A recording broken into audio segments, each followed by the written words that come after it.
back to another episode of Fright Mic. I'm Sam. I'm Liz. And today we are continuing our... Oh my god, I can't talk. Continuing our theme. This is February. It's Ladies' Night. All yes, it's month Ladies' long. Night and the feelings. Ooh! Yes, this month is Women in Horror Month. We are celebrating the women who bring us the best of horror all month long here. I feel like it's about time we did that, especially because... we are women. We are women ourselves. We are women in horror. We must honor our people. Exactly.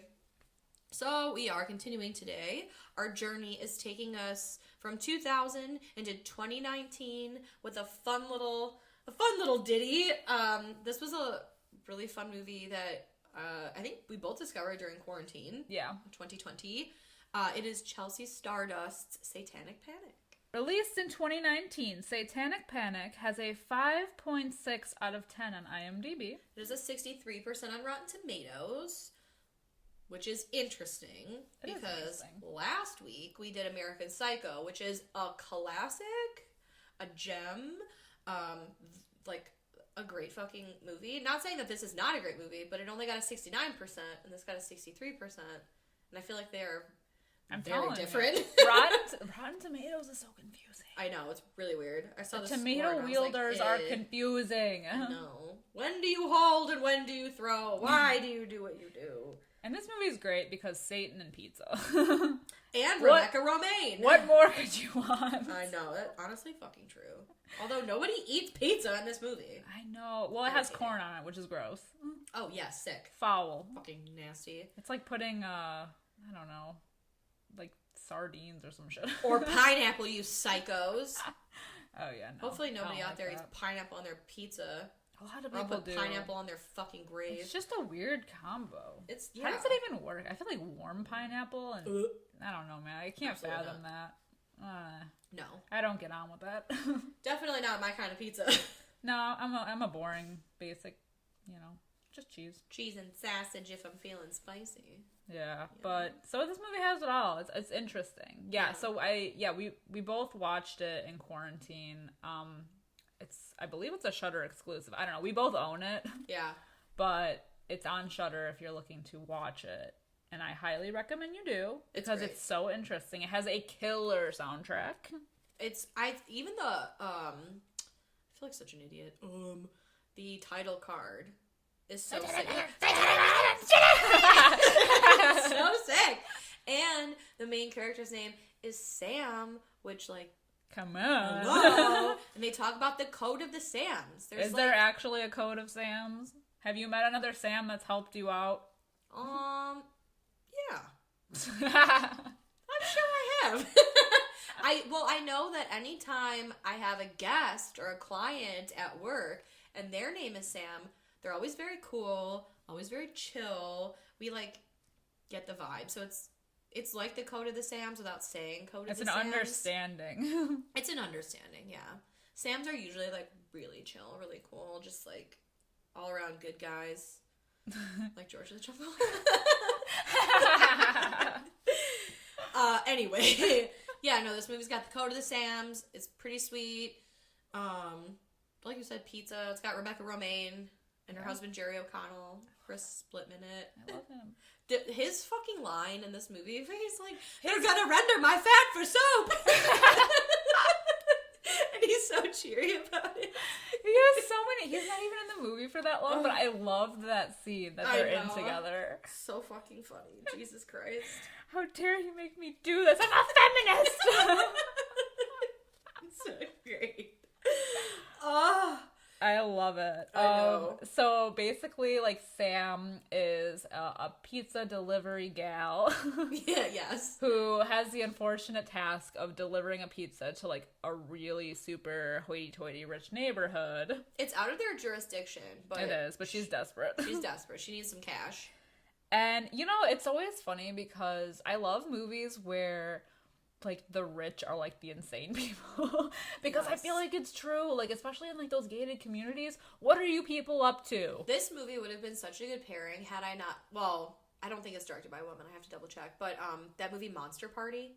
Yeah. This movie reminds me of that. Yes. Yeah. It's always the psychos in the gated community the rich people stay rich. Rich people playing games, fucking right. Ready or Not. Mm-hmm. They're the sick people. They are. They're the ones that have, like, the cults, the orgies. The Purge. The Purge. They're torturing people for fun. Yeah. Look at Hostel. I mean, I'm telling you. They're up to something. They are. And this is no different, let me tell you. No, the whole neighborhood isn't on this. I feel like it's a prerequisite. You know? Yeah. They have to check your credit score. They need to make sure that you can afford the monthly payments. And also, how do you feel about murdering people and joining Satan's cult? How do you feel about worshiping Satan? Yeah.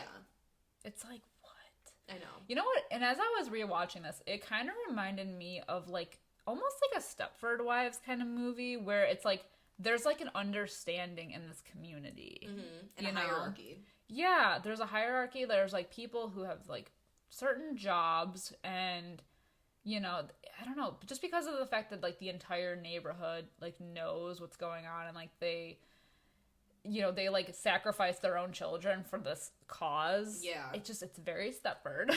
It is. Truly for the greater good. Yeah, and they don't care. No, they just need... It's to get what they want. Right, it's to stay rich.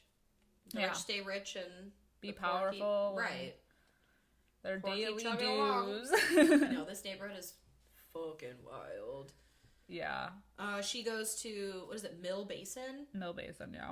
And this mustache man answers the door, doesn't tip her, takes the pizzas, and she goes through the window, which is like, this whole movie is just like, it's so ballsy anyway, because before she goes out there, that guy, he's like, oh, I went to deliver pizzas at Mill Basin once, and I ended up as like a fucking orgy, man, it's crazy, I climbed through the window, it was nuts, like...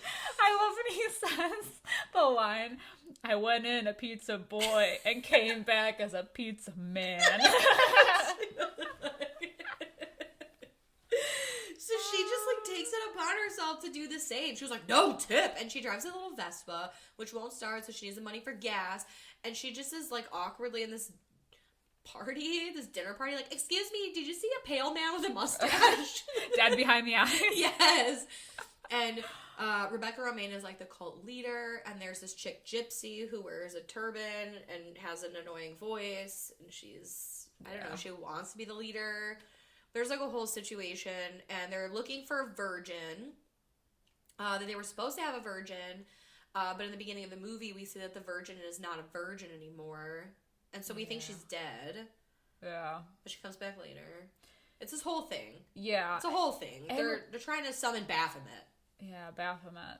Mm-hmm. It's a Satan worshipping party. Yeah. She, like, strolled in at the worst possible time. I know. And the fact that, like, her tell is, like, when they ask her if she's a virgin, she's like, that's a very personal question. Oh, she's a virgin. Yeah, she's a virgin. Yeah.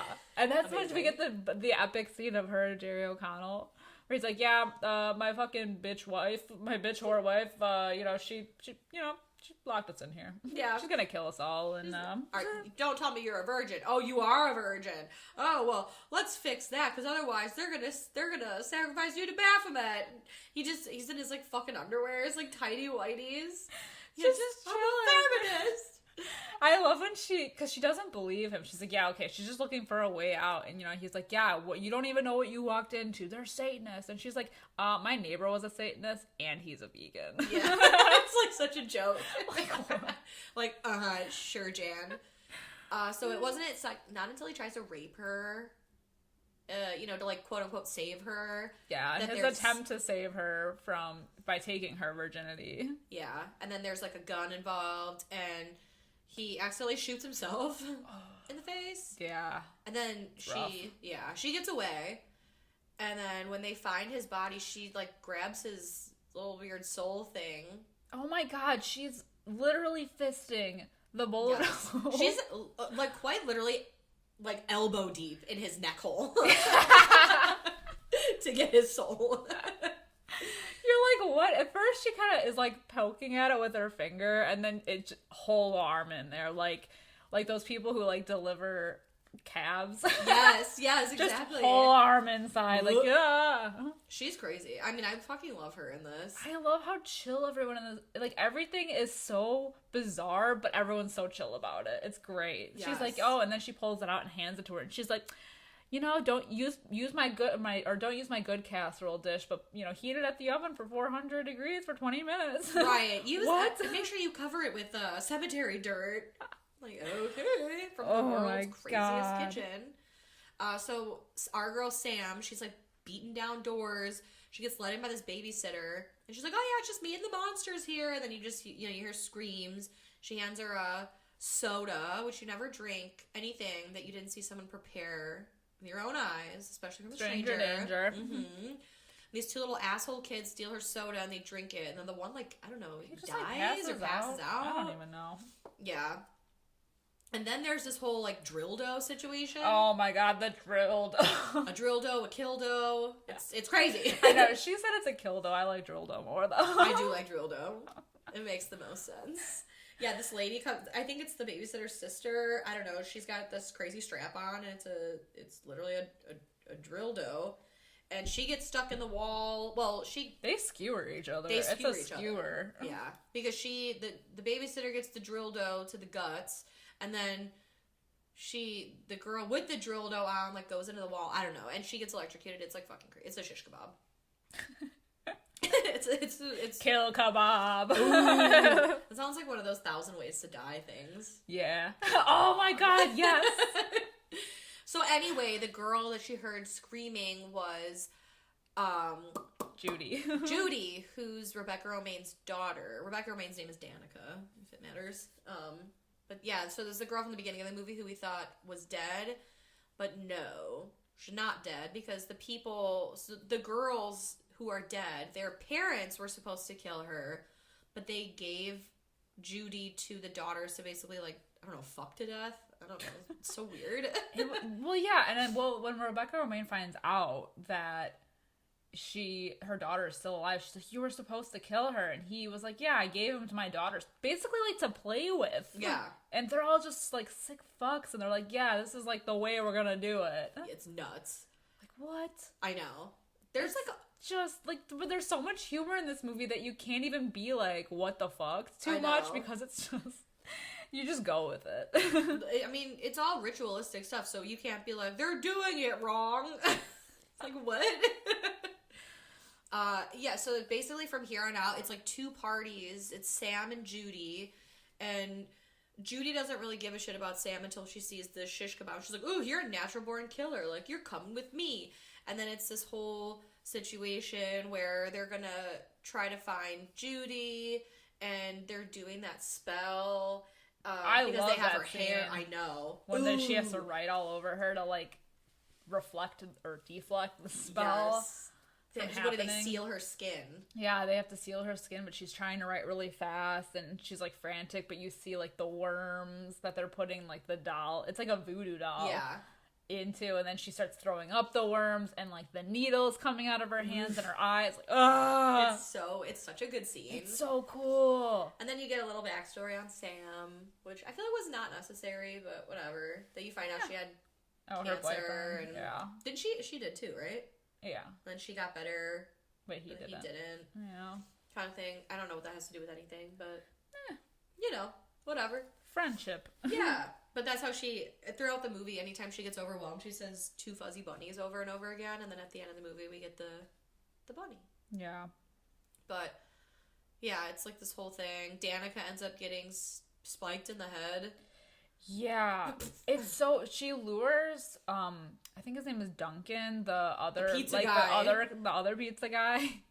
Because he's just he was flirting with her in the beginning, and it was really weird, and he's real creepy. He's really older. Yeah, it was weird. But she lures him there, and basically just kind of uses him, his guts specifically, his intestines. Yeah, to map out where her daughter is going to be. Yeah, and that is one of the best scenes, because she's "Oh, they all come in the room, and they're like, "You taught your daughter how to seal herself," whatever. And she goes, "It's okay, I found them there." And then this girl comes on to her and just spikes her in the head. And that gypsy girl's like, "We talked about this." And then they're looking at the guts, and they're like, "I don't know. Do you know how to read that?" And she's like, "I don't know how to read guts." I fucking love it. What it's the just fuck? a normal thing. Yeah. In this neighborhood. I need to see more. I do want to see more. Oh my god, it's so good. And then we get that little sheet monster that attacks Sam, and they lock it in the fridge. Oh, right. I don't know. It's just like there's so many like goofy things in this movie. Who was birthed from the soul soufflé that's in the oven. Yes. Reminded me of something out of like Harry Potter or something. Yeah. I don't know. But ultimately, Danica is not dead because she worships Satan and she's like ahead of this cult. Yeah, you know? She's got like some kind of, I don't know, mystical powers. Yeah, she got something. She probably did some kind of spell on herself to not die or not, at least not like be injured. Right. I mean, she probably has no soul. Yeah. I mean, you can't kill what's not mortal. True. You know? True. Yeah. Well, not easy anyway. She ends up finding the girls in the woods. Yes. After, I think because they lure like the group to what's the lady's name? Gypsy's house. Yeah. So they lure her lure them and then head out, but ultimately get caught. Yeah. And then they wake up chained to a table together. This big I mean, it's not a table, it's like a fucking full-on altar. It's crazy. Yeah, this scene is like so wild too, because then everyone starts having this weird orgy. They wear masks, they get naked, because that's what Satanists do, I guess, in the cult. Oh my gosh. I did think it was cool though, because, you know, Danica reappears and Gypsy's like, oh, I was just doing what was best. And then Danica drowns her, literally where she stands, just drowns her internally, which is so fucking cool. It's like the power of like witchcraft, you know? Yes. Like, there's always, like, a spell that can be done. Yeah. It's fucking sick. Yeah, there's, like, a lot to this movie. It's, like, magic and voodoo and witchcraft and Satanists. I know. And pizza. Oh, my God. I'm so hungry. I know.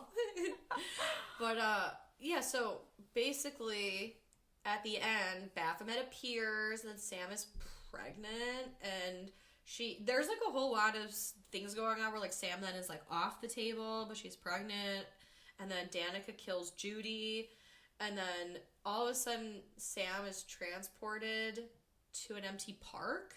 Yeah. Where she meets one of the princes of hell. Which is great. This little girl that is like throughout the movie, she looks like one of the Shining twins. Yes. And I think her name is Samaziel or something. Yeah.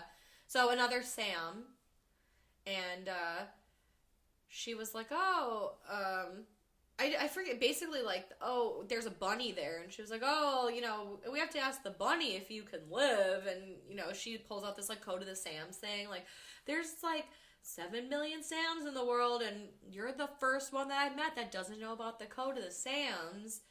And because she's one of the very important princes of hell, she says that she doesn't like games, right? Something about, like, I don't like games, or I don't like liars, or I don't know, something. And so she's like, you're lying. She's like, well, I'm not, but, like, how can you take the chance and be wrong? Well, you know? She did manipulate. Exactly. But there's always a bigger baddie. Always. So... She kills everybody. She does. She lets Sam go. Yeah, she does let Sam go. She tells her to run. And then her Vespa, that hasn't been working this whole time, all of a sudden magically works. She's able to get home. And she steals that bunny. Aww. The one that told the Prince of Hell or whatever that she should be dead. Yeah. But it's Judy Jr.? Judy Jr. So I felt bad because, like, when then Sam goes back and there's this, like, poison gas and everything. And I thought maybe... they had somehow gone back in time. Judy would still be alive, but Judy's dead. I know. Judy was awesome. That was a bummer. I know. I really liked her. I love that actress. Because she was in Happy Death Day too. Oh, she's the bad girl from the first one. She's the killer. No, yeah, she's the killer. Yeah, that's right. Happy Death Day 1. Yeah. God damn, I didn't even... Yeah. You know, I didn't even put that together until just now. That's crazy. She plays such a good bitch. Yeah, she does. I wasn't used to seeing her as a bitch because she's also in Shameless, and she plays like a single mom, like struggling, and she's like super nice. And so like then when she was in Happy Death Day and she was like the villain and such a bitch, I was like, you bitch, you goddamn bitch. Oh my god, so much fun. I know. It's so funny because like I heard this when it came out too, that Walmart sold this movie in their stores, but they didn't want it like they didn't want to sell something that said Satanic Panic, so they just changed the slipcover to say Panic. What? I know, but the actual box said Satanic Panic. But they changed the slipcover for Walmart. I don't know. That's so... Okay, so, like, Satanic Panic was an actual thing in the 80s where people were worried that their youngsters were worshiping the devil. And, I mean, all that, like, black metal church burning shit, like, in Norway and all. I mean, like, Satanic Panic in the States was, like, a thing. But this is 2021. No, 2022 now. I'm sorry, we're in a new year. This is 2022. Yeah. Why are we so nervous? Why are we scared? Why are we nervous about Walmart? It's Walmart. Be more concerned about the people walking into Walmart. Literally. We have so many more things to be worried about than the word satanic. I mean, yeah, and it's crazy because I was somewhere recently where they were selling a copy of a Serbian film. Like, out in the open. Yes. I'm like, and you're worried about shit like this? Yes, that was it. That's at our local secondhand disc replay. Yeah. It's like a, secondhand movie store. I saw that there. Like, what? On the shelf. I couldn't It was believe an employee it. pick. Oh, God. Let me meet the employee. Yes. Oh, my God. What? Like, I know. Do you know what happens in that movie? I mean, I won't go there, but, like, definitely way worse than this shit. Yeah, no. That's gonna be we'll never do that on this podcast. Oh, no, absolutely not. Yeah, so it just blows my mind that, like, something like that is so... Especially because this is such a, like, hokey, campy, fun movie. I know, and it's like, they're like, oh, no, it's serious. No, it's not. It's not. It's goofy, and that's why I like it. Right. Bitch, I'm shook. I know. Fucking Walmart. Wow. Yeah, I feel like this movie, we covered it pretty fast, but I feel like it's a short movie. It is a short movie, but it's so much fun. Like, it's dark and it's gory, but it's also, like, so funny. Like, I haven't, like, we saw it during the pandemic, and there wasn't a whole lot of laughing happening.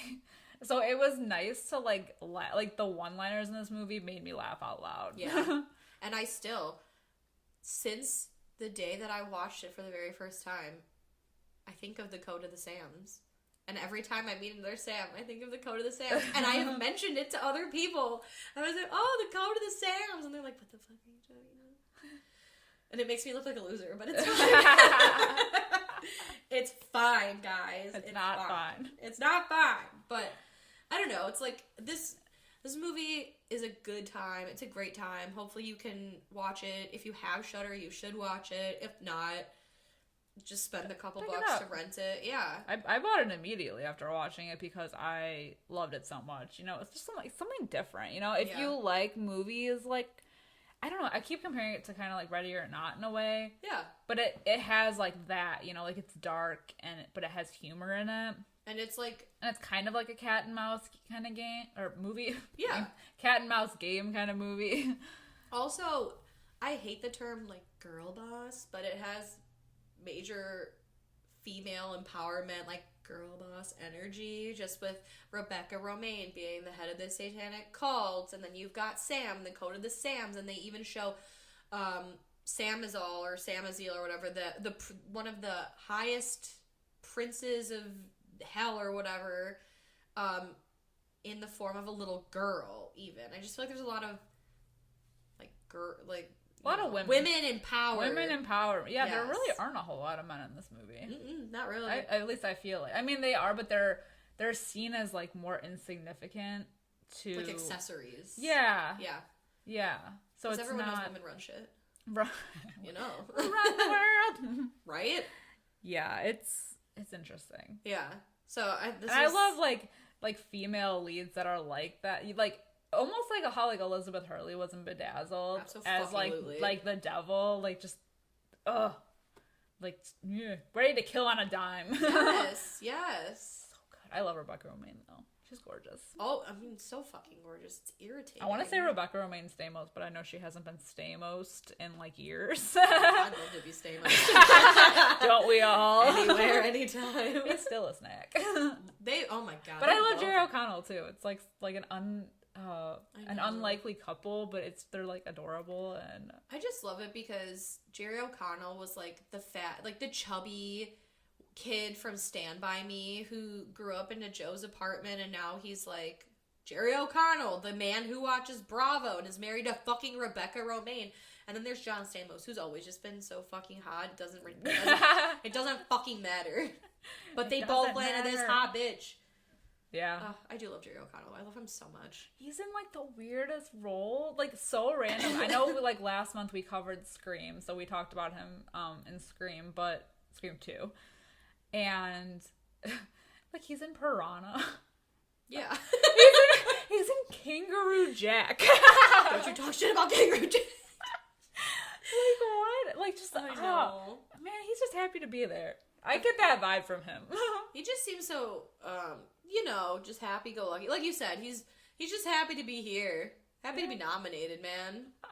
He's happy to hang around. Stand By Me is so fucking great, though. And he's so cute. I've never seen it. Oh, It's kids going on an adventure to see a dead body. It's a coming-of-age tale. It's got River Phoenix. It's got no, not both Corys. Does it have both? No, it doesn't have both Corys. It's got Corey Feldman. Probably peak Corey Feldman, which is sad because I think they're like 11. He 12, peaked at like 14. He peaked at like toddler age. Yes, but it's a great film.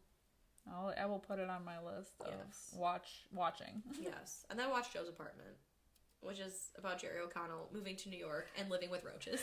Oh my god, I remember seeing that movie like in video stores when I was little. I think that was one of the first DVDs that my family owned, other than like The Mask. No, we got The Mask because that was like, it came with the DVD. Yes! I swear to God, that is the first manufactured DVD. They said, what movie can we put on DVD to make people buy this machine? You ever see The Mask? Hey, it's a good choice. I love The Mask. I do too. I swear to God, we're all living the same life. I know. Truly, I do. Everybody's first DVD has to be The Mask. I know Luke's was. I think so. Mm-hmm. Let us know. Yeah, let us know in the comments wherever you like can comment. It's like the, oh my god, what is it called? Like I was going to say the Mandela. I was going to say the Mandalorian effect. It's the Mandela effect. Oh my god, yeah. Where we're all like believing one thing and and then something comes up and it's like, what? There was like a glitch in the Matrix. Ugh. I know. Either way, Jerry O'Connell is present. He is here in our lives and we should be grateful for it. He's adorable. I know. He's a gift. He's a whole ass gift. But so is John Stamos. I know. Well, yeah. Well, yeah. Uncle Jesse. He still slaps. I know. I was gonna go in this whole like story where I had to. You know what? Nope. I won't even do it. Anyway. Yeah, I feel bad. Like, we blazed through this movie, but it's short, it's sweet, it's to the point, no muss, no fuss, just a lot of one-liners, a lot of blood, and a lot of, I just think it's a good time. My favorite thing about this movie is how nonchalant everything is. Like, it's just so much, and it's so weird and off the wall, but, like, it's just so charming. I know. Truly go watch it. Like, she's eating raw parts. Like that's how, like, after she gets, like the pick to the head or whatever, and like to recover, it's like a hangover. Like, she's raiding her fridge and it's just bags of like raw body parts or animal parts or something, and just casually just eating them. Yeah, gross. It's like the inside of Dennis Reynolds' fridge. It's always sunny. You'll love to see it. I know. Well, should we do ratings? Yes. Okay. So, Sam, yes. I'll ask you first. Okay. I gave this movie a 4 out of 5. Fuck yeah, so did I! Hey, dude, we're like on par. I know. Yeah, it's a great time for all of the aforementioned reasons for the last half hour that we've been rambling. I don't think a lot of people talk about this movie, and they should. I know the horror community does. Yeah. But, like, other people. It's kind of like... seek it out. I know. I don't know if it's because it's, like, a Shudder exclusive. Not a lot of people, like, other than, like, diehard horror fans have Shudder. But I feel like there is more, like, than just horror on Shudder. True. Yeah, that's true. I mean, it's mostly horror, but I found some things that are non-horror on there. Yeah. Whatever. Good times. Yeah. But either way, definitely check it out. Highly recommend. Take our word for it. Yes. That's just our opinion, though. Also, follow Chelsea Stardust because we do, and she's adorable. Yeah, oh my god. Shout out to her and her pink hair. So fucking cute. I love her, and I can't wait to see... I know, and I can't wait to see more from her. Hopefully soon. Yeah, hopefully soon. All right, guys. Well, I think we've talked about this movie at length. You guys know how we feel about it. We love this movie. We hope that you will too. Please go check it out on Shudder. We haven't, we've mentioned it 1,000 times already. But also, since we're here, if you would, follow us on Instagram, Facebook, Twitter, YouTube. You know the drill with that. We are at Fright Mic Podcast. On Twitter, we are at Fright Mic Pod. We are also on Patreon for just a couple dollars a month.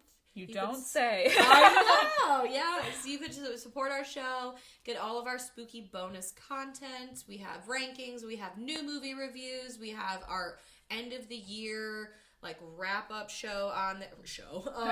It's a separate show. It's a show. It's a show. We have all of our more opinion. Not even opinion. Well, kind of. We do like topics in horror where we do it's a discussion. It's a discussion. With our opinions. So, yeah. Yeah. So all of that fun stuff is over there on Patreon. So if you would be so kind to donate a few dollars a month, you have access to all that. All of the money that we do collect goes back into the show because we want to continue to bring you the best horror content we possibly can. With the best quality. Exactly. So we do appreciate your patronage. Also, anywhere that you can, leave us a 5-star review, a thumbs up, a nice little comment, say hi, say bye. It helps get our name out there, and we really do appreciate it because we want to reach more horror fans like yourself, grow the Fright fam, and help us get our name out there. Hell yeah. Yeah. And then I feel like I always forget something, but I'm just going to pretend like I'm not. So until next week, I'm Sam. I'm Liz. Rest in peace.